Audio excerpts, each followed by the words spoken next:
Buenos días, Melín.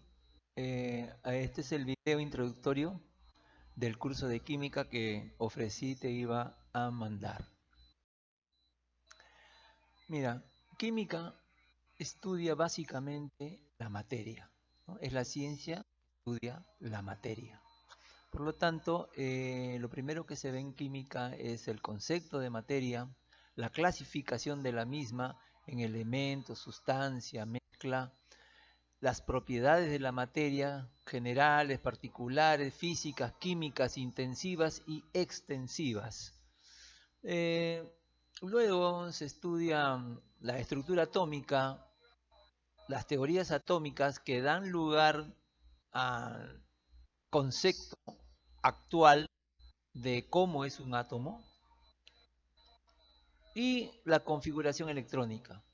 Es decir, estoy mandando un ejemplo de cómo sería una clase en una aula preuniversitaria, ¿no? Donde pues los temas que se tocan son pues, con una intensidad y profundidad deseables, ¿no? Para cualquier postulante a una universidad. Estoy tomando como ejemplo lo que se dicta pues en la Pre-San Marcos y en la Preuni, ¿no? En la CEPRE San Marcos y en la CEPREUNI. Eh, a ver, para ello vamos a resolver algunos problemas basándonos pues en los temas que se piensa estudiar. Por ejemplo, este es un problema en la Pre San Marcos 2014-2. Dice, marque la alternativa que contiene un elemento, un compuesto y una mezcla homogénea respectivamente. Es decir, yo para poder responder esta pregunta necesito conocer el concepto de elemento, de compuesto y de mezcla homogénea. Entonces, mira, elemento es todo lo que figura en la tabla periódica, todas aquellas sustancias mencionadas en la tabla periódica, aproximadamente más de 100, tienen que, se van a considerar para responder la pregunta. Entonces, si vemos las alternativas, en la alternativa A empieza con óxido de sodio. Evidentemente no es un elemento. El sodio es un elemento, no el óxido de sodio. Incluso la fórmula química me está indicando que no es un elemento. En la alternativa B, el azufre sí es un elemento de la tabla periódica. En la alternativa C, el dióxido de carbono no es un elemento, es un compuesto. El alcohol yodado menos, ¿no? Eso sería pues una mezcla, ¿no? Hay dos sustancias mencionadas. Y en la alternativa E, el ozono. Si bien el ozono no figura en la tabla periódica, sino con el nombre de oxígeno. El ozono en realidad es un oxígeno triatómico. Entonces el ozono sí es un elemento, pertenece al elemento oxígeno. Entonces tenemos dos alternativas, o marcar la B o marcar la E, ya que son las únicas que empiezan con elementos químicos. Luego debe haber a continuación un compuesto, ¿no? Porque eso es lo que dice el enunciado. Entonces,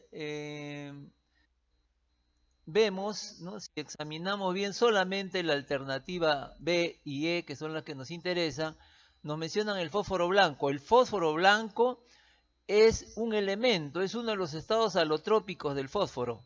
Ojo, estados alotrópicos, segundo concepto que se tiene que conocer. Y aquí el amoníaco, entonces el fósforo es un elemento, por lo tanto, y tendría que ser un compuesto, por lo tanto la alternativa B es errada. Y aquí tenemos en la alternativa E el amoníaco, y el amoníaco sí es un compuesto químico, está evidenciado también por la misma fórmula química. Entonces, ozono, elemento, amoníaco, compuesto químico, y el aire es un ejemplo muy conocido de mezcla homogénea. Consideramos entonces la alternativa E como respuesta. Segunda pregunta nos dice, admisión UNI 2020, un científico encontró una nueva sustancia y determinó que su densidad es 7, reacciona con un óxido por formar una sal iónica. Esta sal es de color blanco, soluble en el agua y al medir su acidez con papel tornasol se determinó que era neutra. De las propiedades subrayadas, ¿cuáles son propiedades intensivas y físicas a la vez? Es decir, hay que conocer el concepto de propiedad intensiva y física. O sea, ahí está el conocimiento previo, el conocimiento básico para responder esta pregunta. Entonces, analicemos, ¿la densidad es una propiedad intensiva? Sí, ¿por qué? Porque la propiedad intensiva se caracteriza porque es aquella que no depende de la cantidad de materia, es decir, no depende de su masa, es decir, la densidad del agua contenida en un balde es igual a la densidad del agua contenida en un vaso. Por lo tanto, la densidad es una propiedad intensiva, no depende de la cantidad de materia que yo tenga de dicha sustancia. ¿Y es una propiedad física? Sí, la densidad es una propiedad física, es el cociente entre su masa y su volumen. No interviene aquí ninguna reacción química que altere y la transforme. Por lo tanto, la densidad, porque ese es el concepto por si acaso de propiedad física, es aquella donde es una propiedad en la que su composición interna no es alterada. Entonces, la densidad es una propiedad intensiva y física.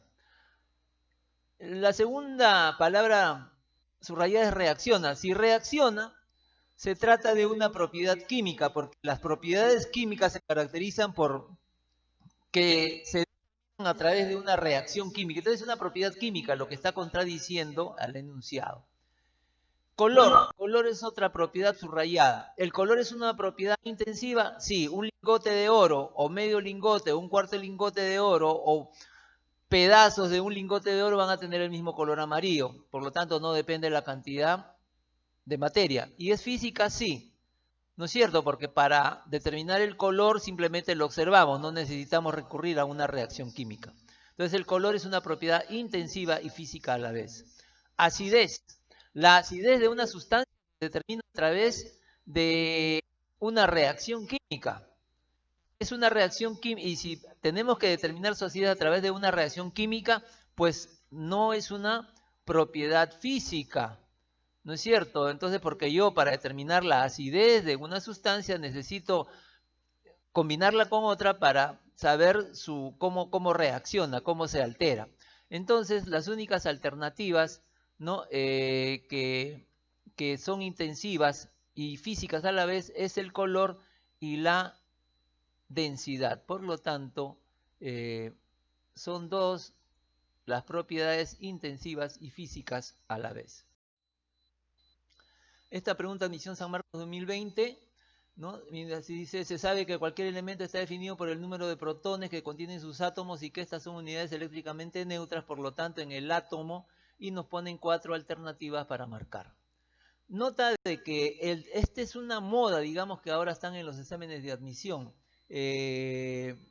Son enunciados relativamente amplios, ¿no? Entonces hay que leerlos, pero el grado de dificultad, ¿no? Para responder la pregunta es bastante moderado, ¿no? Por decir casi bajo.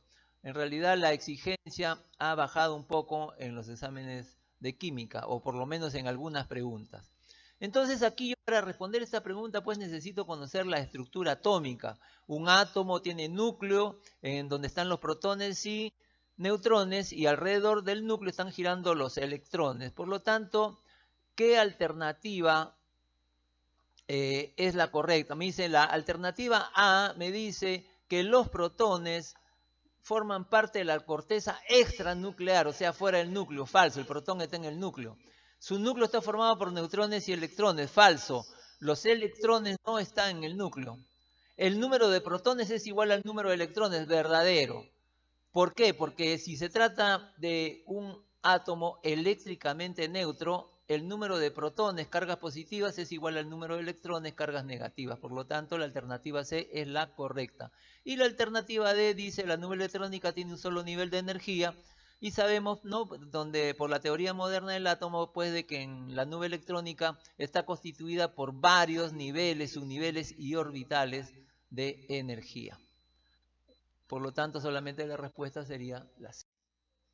La última pregunta nos dicen, ¿no? Una pregunta de la CEPREUNI 2018-1, nos hablan de un catión donde nos dan pues precisamente una notación que yo tengo que saber interpretarla y tener el conocimiento básico, y nos preguntan en el núcleo del catión, ¿qué cosa hay en el núcleo de este catión que están escribiendo acá? ¿Ya? Entonces vamos a proceder a resolver esta pregunta. Este es el dato, tengo que saber interpretar la notación, qué me están dando, qué conocimiento me están dando, qué datos me están dando a través de esta notación.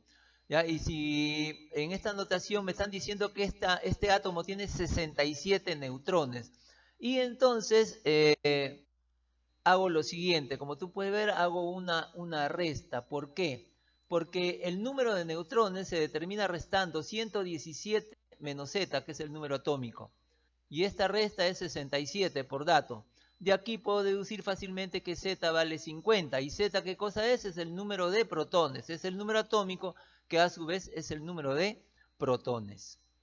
De ahí me preguntan acerca de esa segunda notación cuáles las partículas que contiene en su núcleo. Entonces, ya puedo ver que Z, es decir, tiene 50 protones. Solamente me faltaría determinar la cantidad de neutrones, porque Z ya está determinado. Entonces la cantidad de neutrones se obtiene restando 119 menos Z. 119 menos el número atómico que hace que es 50. Por lo tanto, 119 menos 50 me salió 69. Y la respuesta ya está contestada. Esa sería la respuesta porque en el núcleo solamente hay protones y neutrones. Entonces aquí te he resuelto rápidamente, ojo, este es un ejemplo, ¿no? Esta es una clase introductoria donde los temas se van a tocar pues con un poquito de mayor dedicación, ¿no? Eso sí, con igual profundidad, se van a resolver problemas actualizados de nivel preuniversitario y se te va a también dejar problemas del mismo nivel. Eso es todo. Gracias.